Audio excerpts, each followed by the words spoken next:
امیر جماعت اسلامی پاکستان اور سابق سینیٹر سراج الحق نے خانپور ادنزل لوور دیر کے جامعہ تفہیم القرآن میں دستار بندی کی تقریب میں شرکت کی۔ اس موقع پر جماعت اسلامی کی ضلعی اور تحصیل امیر بھی ان کے ہمراہ تھے۔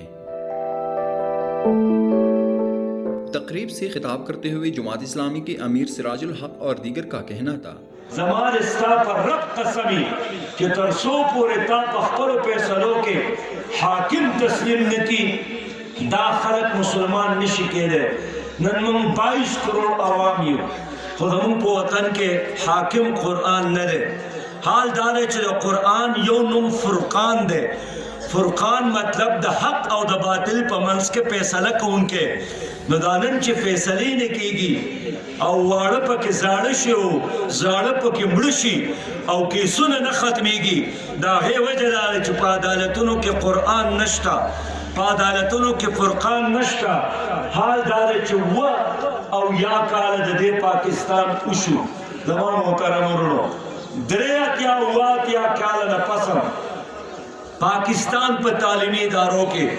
اسلامی نظام تعلیم رانا ہے۔ زمانگ اللہ سود حرام کرے ہے،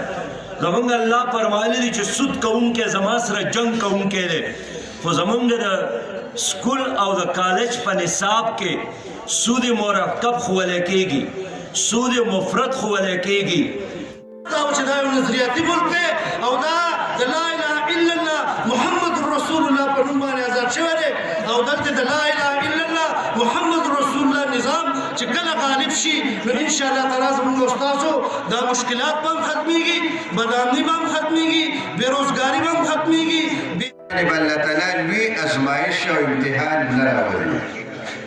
لارے پاکی زمان کا استاسو دا کلے شامل کی دا څلور کم قسم خلق دی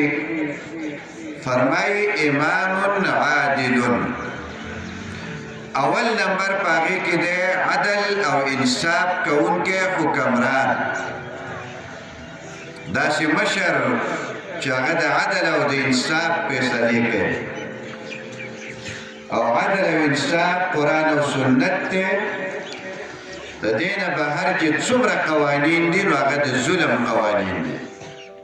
امیر جماعت اسلامی پاکستان سراج الحق نے حفظ، تجوید، ناظرہ اور دین علوم سے فارغ التحصیل طلباء کو مبارکباد دیتے ہوئے کہا کہ جماعت اسلامی کے مدارس میں طلباء کو امامت صغرا کے لیے نہیں بلکہ امامت کبریٰ کے لیے تیار کیا جاتا ہے۔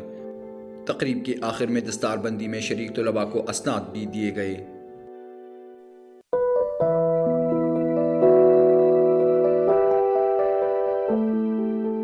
وقاص ہارون، sportstory.news۔